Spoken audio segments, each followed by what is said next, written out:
Hi, welcome back to Stacey Can. So we're talking about canning tools today. The first thing you might need is a pot filled with some warm water, and you're just going to leave it on your stove at a real low simmer. Low simmer, remember, we are not boiling these lids, we are just warming them up. And you don't have to do that as mentioned previously, but if you do, this is what you would need. And then you're going to need a funnel of some sort. Now my favorite is this green one. I like the metal one as well at times. It just sort of depends on what I'm doing, but the metal one gets a little bit hotter. The other perk of this is the green one is that it's got a bigger, wider mouth, wider funnel. And it's about an inch, so that helps you measure headspace. Headspace is depends on the type of food that you're processing, and I'll go over that in a minute. But so I also feel like the metal ones get too hot sometimes, and I've burned my fingers with it, so that's why I sort of like the plastic one. A funnel, that's a funnel. A ladle of some sort, scooping out whatever and pouring it in. Sometimes you can just pour hot brine right into it, or you're just pouring hot water from a kettle. Depends on the recipe again. Then you will need a tool of some sort to do what they call bubbling.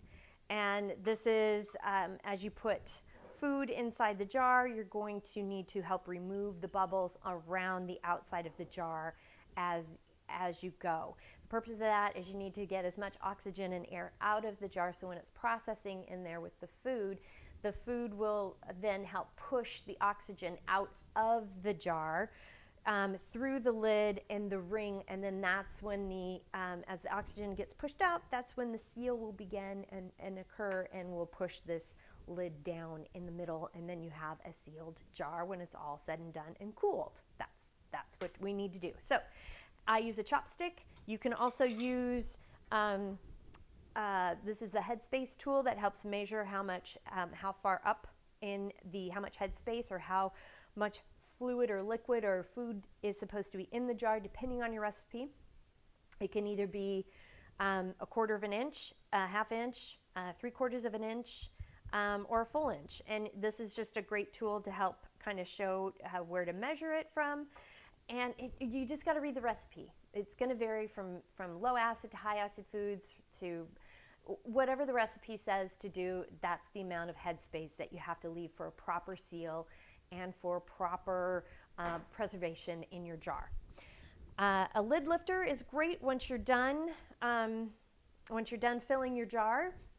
Also a paper towel. I always use a wet paper towel, and what's a benefit of having a pot of water is I dip it into the water there and I clean the rim. That's one of the most important parts of canning, is making sure this rim is clean and debris free, so that there is nothing between it and the gasket here on the lid for sealing purposes. So as you have your jars warming up, if you do, you can use this lid lifter. It's got a magnet on it. Place it like so, and then screw your ring onto your jar, and then gently place it into the canner like so.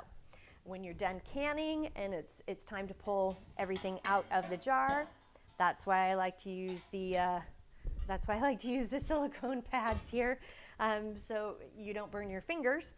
Then you would use your jar lifter. It's kind of a funky tool.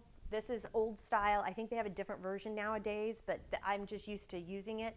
You just stick your finger on the inside here and just kind of open and close it. It takes a minute to kind of figure it out, but once you do, then it's just old hat.